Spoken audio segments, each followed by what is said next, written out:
ఈరోజు అమరుల స్మరించుకోవాలని రాష్ట్ర వ్యాప్తంగా మాదిగ రిజర్వేట్ పోరాట సమితి నుంచి మేము పిలుపునియడం జరిగింది. అందులో భాగంగానే ఇలా సురేందర్ మాదిగ విగ్రహం దగ్గరికి వచ్చి మేము ఇలా పూలమాలలు వేయడం జరిగింది. నిజంగా చెప్పాలంటే 30 ఏళ్ళ చిరకాల స్వప్నం ఈ నెల 4 తారీఖు నాడు అసెంబ్లీలో బిల్లు పాస్ అయింది. దానికి అంతటి కారణం అమరులే అనేది మేము ఎంఆర్పిఎస్గా మేము భావిస్తున్నాం. అందులో భాగంగానే ఈ విజయం అమరులకే అంకితం చేసిన చరిత్ర మా తెలంగాణ ఎంఆర్పిఎస్కి ఉంది. మేము ఆనాటి నుండి ఈనాటి వరకు కూడా మేము 2014లో సంఘం ఏర్పడితే 14లో ఆనాడు ప్రభుత్వం కేసీఆర్ తోటి ఒప్పించి ఆనాడు హరీష్ రావు, కేటీఆర్, కవితక్క వీళ్ళందరితోటి మాట్లాడి తెలంగాణ ఉద్యమం ఎంతైతే న్యాయమైందో వర్గీకరణ ఉద్యమం కూడా అంతే న్యాయమైంది సార్. మీరు ప్రతిపక్షంలో ఉన్నప్పుడు కూడా లేఖ ఇవ్వడం కూడా జరిగింది. ఇప్పుడు మీరు అధికారంలో ఉన్నారు కాబట్టి తెలంగాణ ఉద్యమకారులు ఎట్లయితే ఉద్యోగం ఇస్తుర్రో, తెలంగాణ ఉద్యమకారులను ఎట్లయితే గుర్తిస్తుర్రో మాదిగ అమరులను కూడా అదేవిధంగా గుర్తించాలన్నప్పుడు కేసీఆర్ ఏం ఆలోచించుకో ఒకటే ఈ ఉద్యమం న్యాయమైంది, వర్గీకరణ కావాల్సిందే అని కూడా చెప్పడం జరిగింది. అందుకే మొట్టమొదటి అసెంబ్లీ సమావేశాల్లో కూడా తెలంగాణ రాష్ట్రం ఏర్పడిన తర్వాత కేసీఆర్ అధికారంలో ఉన్నప్పుడు మొదటి సమావేశంలో కూడా తెలంగాణ ఏర్పడిన తర్వాత మొదటి అసెంబ్లీ సమావేశాల్లో కూడా బిల్లు పాస్ చేయడం జరిగింది.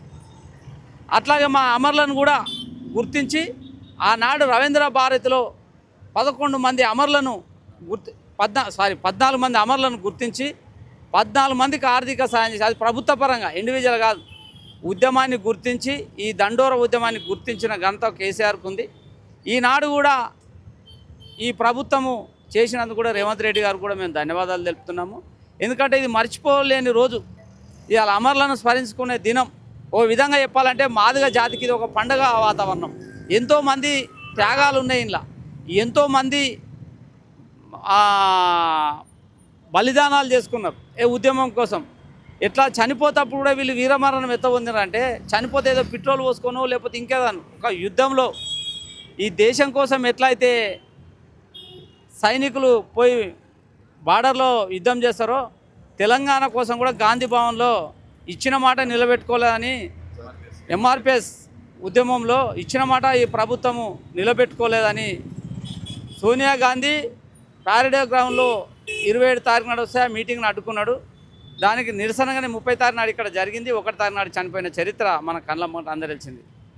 చనిపోతప్పుడు కూడా సురేందర్ మాదిగ ఒకటే మాట అన్నాడు, నా ప్రాణం పోయినా పర్వాలేదు, వర్గీకరణ నా లక్ష్యము అని చెప్పిండు. ఇవాళ ఆయన కళ నెరవేరింది. ఆయనతో పాటు మహేష్ మాదిగ, దామోదర్ మాదిగ, భారతక్క, దేవన్న, అక్కడ పోతే రాధక్క, ఆదిలాబాద్లో భాగ్యాదన్న, ఇట్లా చాలామంది చనిపోయిన త్యాగాలు ఉన్నాయి. వాళ్ళు ఎంత కూడా ప్రాణాలు అర్పించారు. కాబట్టి ఈ అందరికీ ఆత్మశాంతి చేకూర్చే విధంగా మనస్ఫూర్తిగా రాష్ట్ర వ్యాప్తంగా ఆయా జిల్లాలో మండల కేంద్రాల్లో వీళ్ళను మాదిగలను స్మరించుకోవాలని కూడా మేము పిలుపు నిర్ణయం చేయడం జరిగింది. అందులో భాగంగానే ఇవాళ సురేంద్ర మాదిగ దగ్గరకు వచ్చి మేము పూలమాల వేయడం జరిగింది. భవిష్యత్తులో కూడా ఈ అమరులకు ఒక స్తూపం కట్టాలని మా ఎంఆర్పిఎస్ పరంగా మేము ప్రభుత్వానికి మేము డిమాండ్ చేసినాం. అది అయ్యేంత వరకు కూడా మేము అమరులు ఎమ్మటే ఉంటాము. అమరులను ఎట్టి పరిస్థితుల ఈ జాతి కానీ ఈ సబ్బండ కులాలు కానీ ఎవరు కూడా ఇలా త్యాగాలను మర్చిపోద్దని కూడా మేము విజ్ఞప్తి చేస్తున్నాము. ముఖ్యంగా మాదిగలకు కూడా మొదటి నుంచి ఆనాటి కూడా మీరు నిన్న మొన్న చూసిన మన తెలుగుదారు మొదటి నుంచి కూడా ఈ అమరుల కుటుంబాలకు అండగా ఉన్నది మా తెలంగాణ ఎంఆర్పిఎస్ఏ. అలాగే మొదటి నుంచిగా చేదోడు వాదోడుగా అన్ని రకాలుగా ఉన్నది కూడా మా ఎంఆర్పిఎస్ఏ. భవిష్యత్తులో కూడా వాళ్ళకు ఉంటాం. వాళ్ళకు ఇంటికో ఉద్యోగం ఇచ్చేంత వరకు కూడా మేము పోరాటం చేస్తాం. ఇందిరమ్మ ఇండ్లు అయితే ఏదైతే ప్రభుత్వం ఇస్తుందో అవి ఇచ్చేంత వరకు కూడా మేము పోరాటం కొనసాగిస్తాం. అట్లాగే 2 ఎకరాల స్థలంలో ఒక మ్యూజియం ఏర్పాటు చేయాలని కూడా మేము డిమాండ్ చేసిన ఇప్పటికీ ఇవన్నీ సాధించేంత కూడా ఈ అమరులు ఎమ్మటి ఉంటాం. ఇది అమరుల విజయంగా మేము భావిస్తున్నాం. అట్లాగే ఈ నెల 19వ తారీఖు నాడు మేము భారీ బహిరంగ సభ రాజకీయ పార్టీలకు అతీతంగా మేము నిర్ణయించబోతున్నాం. అప్పుడు అన్ని రాజకీయ పార్టీలను కూడా పిలుస్తాం. మా ఈ డిమాండ్లు నెరవేర్చే వరకు కూడా మేము ఎంఆర్పిఎస్ ఉద్యమాన్ని ముందుకు తీసుకెళ్తాం. అందుకోసమే ఇలా అమరులను స్మరించుకోవాలని కూడా మాదిగలకు మరొకసారి పిలుపునియడం జరుగుతుంది. అన్ని దళిత సంఘాలు ఈరోజు నివాళులు అర్పిస్తూ ఉన్నాయి. కానీ మందకృష్ణ పెద్ద దిక్కుగా ఉన్నటువంటి ఎంఆర్పిఎస్కి సో కనీసం వాళ్ళ దగ్గరికి వచ్చి పరామర్శించడమో లేకపోతే ఇక్కడికి స్టాచ్యూ దగ్గర నివాళులు అర్పించడం అది కూడా చేయడం లేదు. మీరు ఏమంటారు? ఈరోజు మాట్లాడొద్దు అనుకున్నాం మందకృష్ణ మాధవ్ గురించి. ఎందుకంటే అలా స్మరించుకునే దినం, కాంట్రవర్సీ వద్దు అనుకున్నా. నిజంగా కృష్ణన్నకు మన తొలి వెలుగు ద్వారా నేను విజ్ఞప్తి చేస్తున్నా. అమరులను మేము నిన్న మొన్న కూడా మాట్లాడడం జరుగుతుందని ప్రెస్ మీట్ పెట్టడం జరిగింది. గతం ఏమైందో మర్చిపోయి ఇప్పటికైనా పెద్ద మనసు చేసుకొని వచ్చి నువ్వు అమరులకు దండేయాలని కూడా నీకు విజ్ఞప్తి చేస్తున్నావు అన్న. నువ్వు పెద్దోడివి. ఇవాళ నువ్వు అమరులకు దండేయక ఎక్కడో నువ్వు ఉండి మాట్లాడి నువ్వు మీటింగ్ పెట్టినా నేను మాట్లాడతానంటే అది బాగోదేమో, ఇది జాతికి కూడా మంచి పద్ధతి కాదేమో అని నేను భావిస్తున్నా. నా వ్యక్తిగత అభిప్రాయం కూడా మందకృష్ణ అన్న కూడా వచ్చి ఈ అమరులను స్మరించుకొని దండేయాలని కూడా నేను మనస్ఫూర్తిగా కోరుకుంటాను. నువ్వు అట్లా చేస్తే బాగుంటుంది, దళితులంతా ఐక్యత ఉండాలని, నిజంగా మాదిగలంతా ఐక్యత ఉండాలని నీకు మనస్ఫూర్తిగా ఉన్న ఏమాత్రం ఉన్నా సంఘాలు 10 ఉండొచ్చు, మనం గమ్యం మాత్రం ఒకటే. అందులో భాగంగానే కదా నీకు మేము మొన్న మద్దతు ఇవ్వడం కూడా జరిగింది. నువ్వు మద్దతు ఇచ్చినప్పుడు కూడా నువ్వు పెద్ద మనసు చేసుకొని నువ్వు మాకు ఫోన్ చేయడం జరిగింది, మేము మద్దతు ఇవ్వడం జరిగింది కూడా. మేము కూడా నీకు రిక్వెస్ట్ చేస్తున్నాం. దండోర ఉద్యమంలో పెద్ద దిక్కు అని నీకు అనుకుంటున్నప్పుడు నువ్వు ఇక్కడికి వచ్చి సురేందర్ మాధవ్ విగ్రహానికి దండేయాలంటున్నావు. ఎందుకంటే నువ్వు చెప్తేనే సురేందర్ మాధవ్ ఒక ఉద్యమ సురుడితోటి అక్కడ గాంధీ భవనం అయిన చరిత్ర అందరికి జరిగింది. నీ వల్లనే జాతిలో కూడా ఎంతోమంది త్యాగాలు చేసిరు, ఉద్యమం అయింది. ఇవాళ నువ్వు ఒక పెద్ద స్థాయిలో లీడరు అయినావు అంటే అది మాదిగ జాతి అనే విషయాన్ని నువ్వు మర్చిపోవద్దు. కత్తిమూల అందరినీ కూడా పోయిన వాళ్ళు ఎవరైనా నువ్వు దగ్గర తీసుకొని ఒక పెద్దన్న పాత్ర పోషించాలని కూడా మన తొలిదేరు ద్వారా చెప్తున్నాం. పోయిన వాళ్ళు చాలామంది విభేదాలు ఇచ్చి పోయినారు కదా, వాళ్ళందరినీ కూడగొట్టుకున్న బాధ్యత నీ పైంది పెద్ద దిక్కు.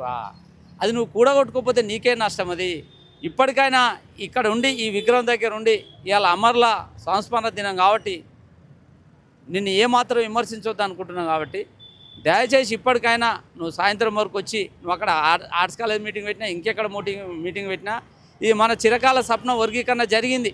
నీకు ఒకటి ఉన్నట్టుంది, వర్గీకరణ జరిగింది కదా, పూర్తిగా అమలు కాలేదు. కొన్ని కులాలకు న్యాయం జరగలే, కొన్ని కులాలకు అన్యాయం జరిగిందని నీ మనసులో ఉంటే ఉండొచ్చు. ఆ విషయం చర్చించుకుందాం. అన్ని కులాలను ఏకం చేసి ఇంకో పర్సంటేజ్ దిశ కూడా మనం ముందుకెళ్దాం, దాంట్లో ఏం తప్పలేదు. కానీ మన వర్గీకరణ ఏకైక లక్ష్యం ఏబీసీలో వర్గీకరణ. ఇలా వర్గీకరణ అమలు జరిగింది, దాన్ని నువ్వు స్వాగతించని కూడా మరోసారి కూడా నేను మందకృష్ణ అన్నకు మనసు మారాలి. మరి వీరుల కుటుంబాలను కలిసి వాళ్ళకి భరోసా ఇవ్వాల్సిన అవసరం ఉంది.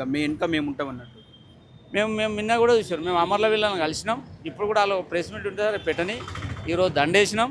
మేము నిన్న పెట్టినాం, మొన్న పెట్టినాం, అలా ఇండ్లలోకి వచ్చినాం. మొదటి నుంచి మేము తెలంగాణ ఎంఆర్పిఎస్ గల అమర్ల వీళ్ళని ఇలా యాదే అని అడిగినా, మహేష్ కుటుంబాన్ని అడిగినా, దామోదర్ కుటుంబం అడిగినా మా తెలంగాణ ఎంఆర్పిఎస్ఏ ఉండని చెప్తారు తప్ప ఇంకెవరు ఉండరని చెప్పారు. ఇలా మమ్మల్ని చూసే మా డిమాండ్ తోటే కదా ఇలా దామోదర్ రాయ నరసింహ 5 లక్షలు వాళ్ళకి ఇచ్చిండు.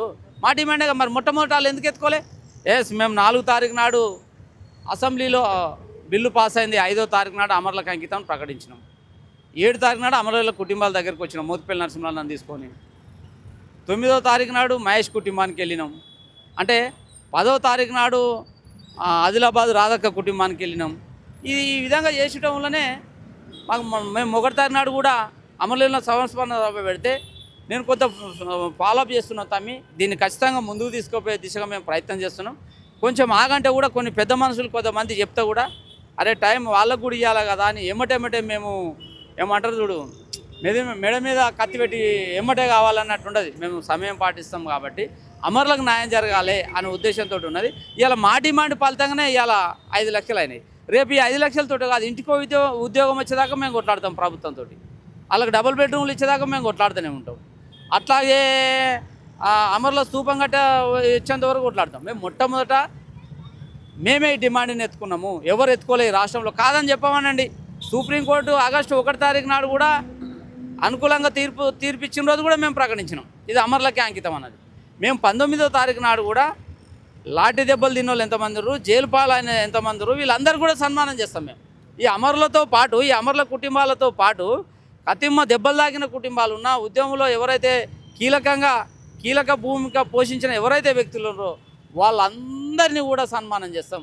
వాళ్ళందరికీ అవసరమైతే ఇంకా 2 నెలలు టైం పొడిగించైనా ప్రతి ఒక్కరు గడప పోయి మేము సన్మానిస్తాము. దెబ్బలు తిన్న వాళ్ళు, త్యాగాలు చేసిన వాళ్ళు ఎవరిని మర్చిపోము. అందరు త్యాగ ఫలితమే ఇలా వర్గీకరణ జరిగింది. ఇది అమరులకే అంకితం ఇచ్చినాము. అందుకోసమే మందకృష్ణ గారు మనసు మార్చుకొని వచ్చి దండేయాలని కూడా మేము కోరుతున్నాం, విజ్ఞప్తి చేస్తున్నాం.